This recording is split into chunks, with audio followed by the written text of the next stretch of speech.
Bueno, ahora lo que vamos a ver es el efecto de la ingesta sobre la secreción ácida. La curva marrón oscura muestra el volumen de nutrientes ingeridos. La ingestión de nutrientes, que se ve aquí, que va aumentando, causa un descenso significativo en la concentración del ácido presente en el estómago. Aquí se ve en marrón oscuro. Pero la curva verde nos muestra en el periodo de ingesta la secreción de protones aumenta considerablemente.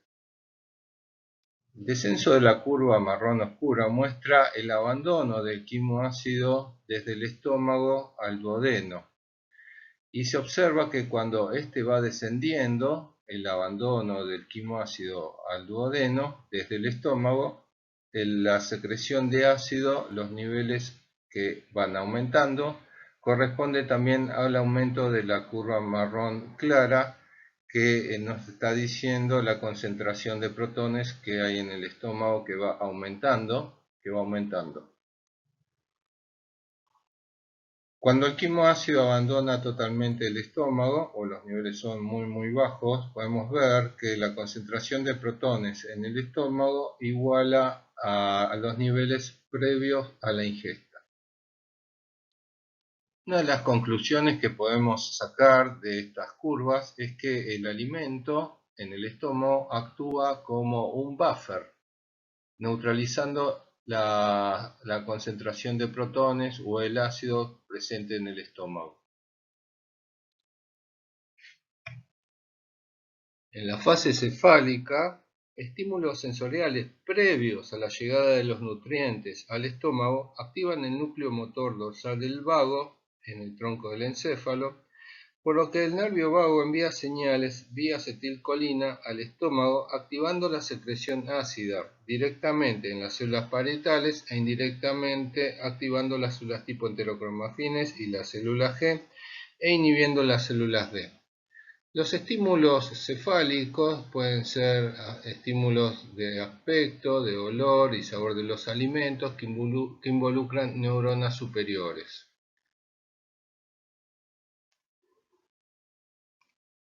En la fase gástrica de la secreción ácida gástrica se producen tres eventos fundamentales que van a mediar esta secreción ácida gástrica.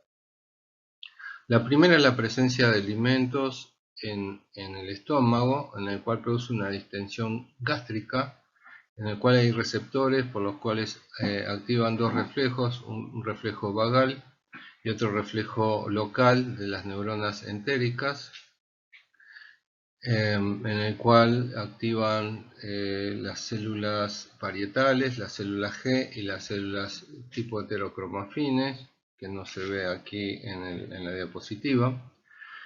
Por otra parte, la presencia de productos de la digestión proteica por las pepsinas, que son los péptidos y aminoácidos, estimulan la producción de gastrina por las células G. Y el tercer evento que va a condicionar la secreción de ácido clorhídrico es la activación de las células D, que esto ocurre cuando hay aumento de ácido clorhídrico, en el estómago, en el antro y también en el cuerpo. Estas células D producen somatostatina que inhiben las células parietales, inhiben las células G e inhiben las células tipo enterocromafines, disminuyendo la secreción ácida gástrica. Bueno, ahora vamos a ver la fase intestinal de la secreción ácida gástrica, que en esta fase se produce entre un 5 o 10% de la secreción ácida gástrica total en la tercera fase, y de las dos fases es la más débil en el estímulo para la secreción ácida. Los productos de digestión que llegan al duodeno estimulan la producción de gastrina por células del duodeno, la célula G, que tiene un efecto similar a la gastrina estomacal en la estimulación de la secreción de las células parietales de ácido clorhídrico.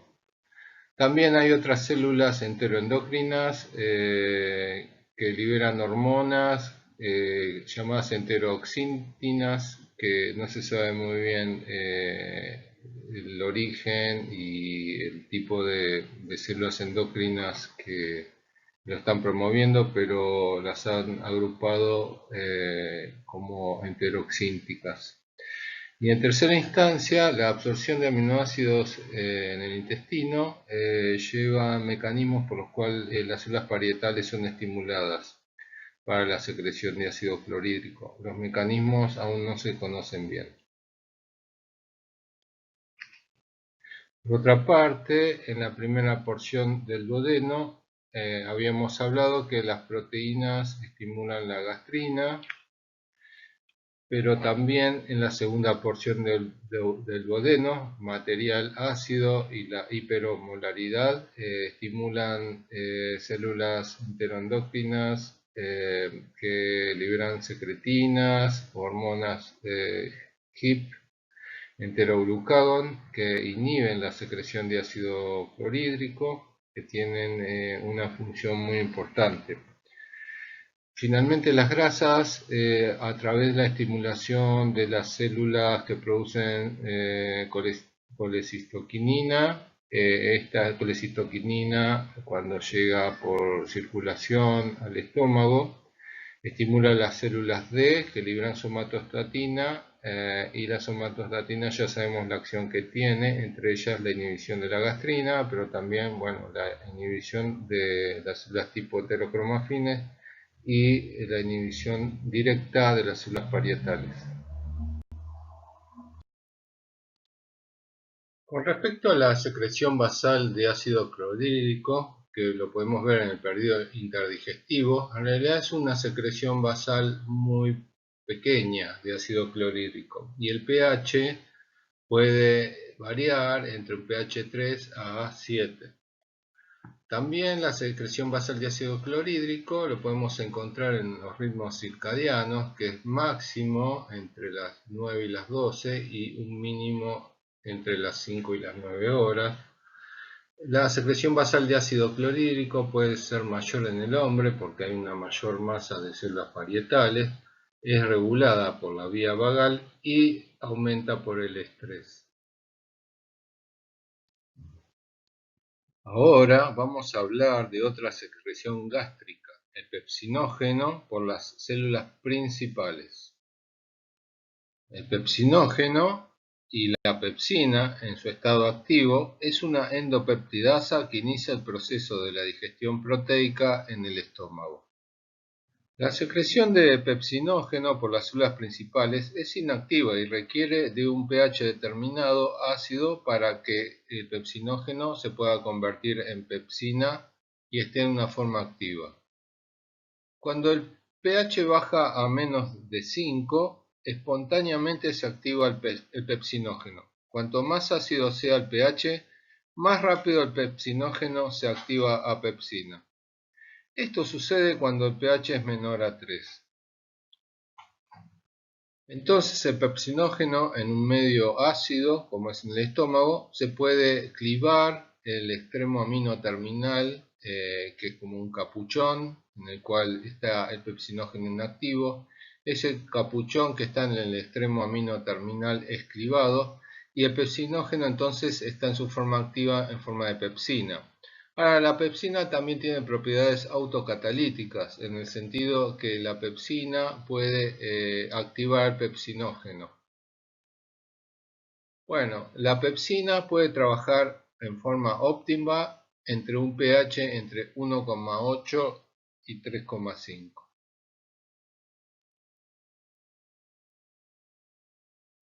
¿Cómo se regula la secreción del pepsinógeno?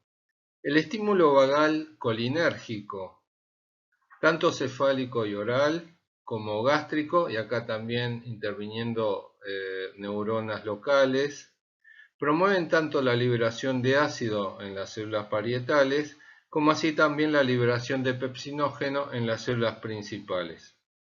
La secretina, también liberada en las células S del intestino, estimulan la liberación del pepsinógeno. Si bien la pepsina digiere las proteínas en el estómago, la digestión importante de las proteínas ingeridas ocurre con las enzimas proteolíticas presentes en el intestino. Pero se cree que las peptonas optimizan la secreción gástrica.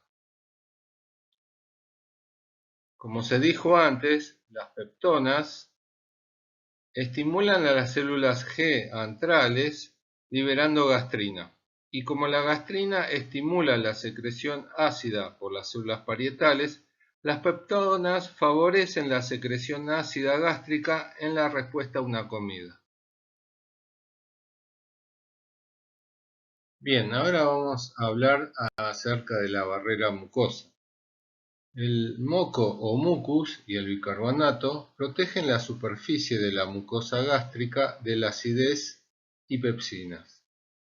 Esa protección es una verdadera barrera de mucosa gástrica que previene descoloraciones producidas por el contenido gástrico. La secreción de mucus produce un gel de aproximadamente un grosor de 2 milímetros, que se observa acá en color marrón, que contiene bicarbonato, lo que separa de forma efectiva de los protones secretados. El entorno separado de la barrera mucosa, por lo tanto, contiene un pH igual a 2, proveniente de las secreciones ácidas de las células parietales, mientras que la superficie celular se mantiene en un pH 7, a pesar de las secreciones ácidas. Ahora vamos a ir un poco más en detalle acerca de la barrera mucosa gástrica. La capa de moco está compuesta por mucina, fosfolípidos, electrolitos y agua. La mucina es una glicoproteína de alto peso molecular. Las propiedades químicas de los polisacáridos de la mucina generan esta viscosidad del moco que confiere en parte el rol protector contra el ácido, las pepsinas y el contenido gástrico.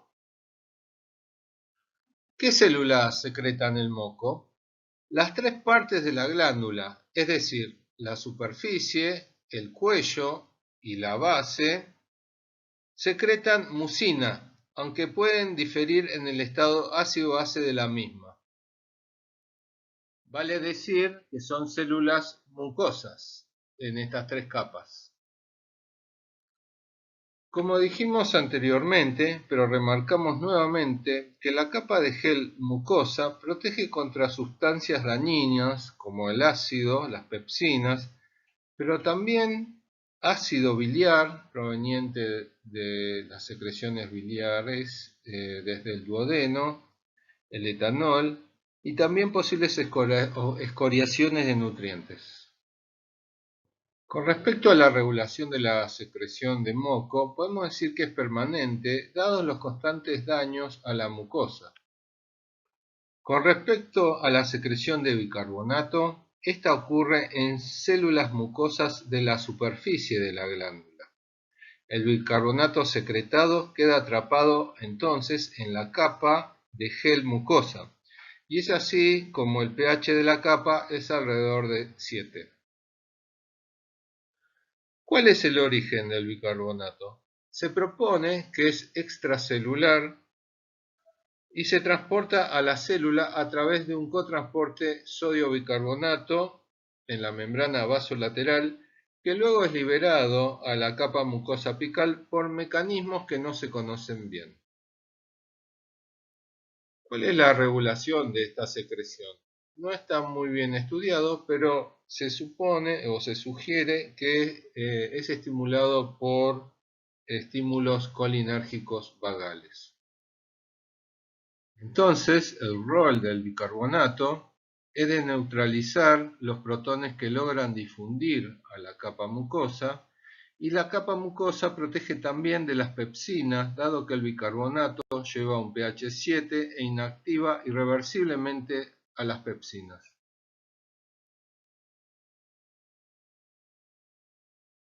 Entonces, la barrera de la mucosa gástrica la constituyen cierta impermeabilidad al ácido en la membrana apical y las uniones estrechas de las células epiteliales que componen las glándulas gástricas. La capa de gel mucosa cubriendo la superficie de las células epiteliales. Y finalmente, en tercer lugar, un microambiente que tiende a ser alcalino por presencia de bicarbonato adyacente a la superficie de las células epiteliales.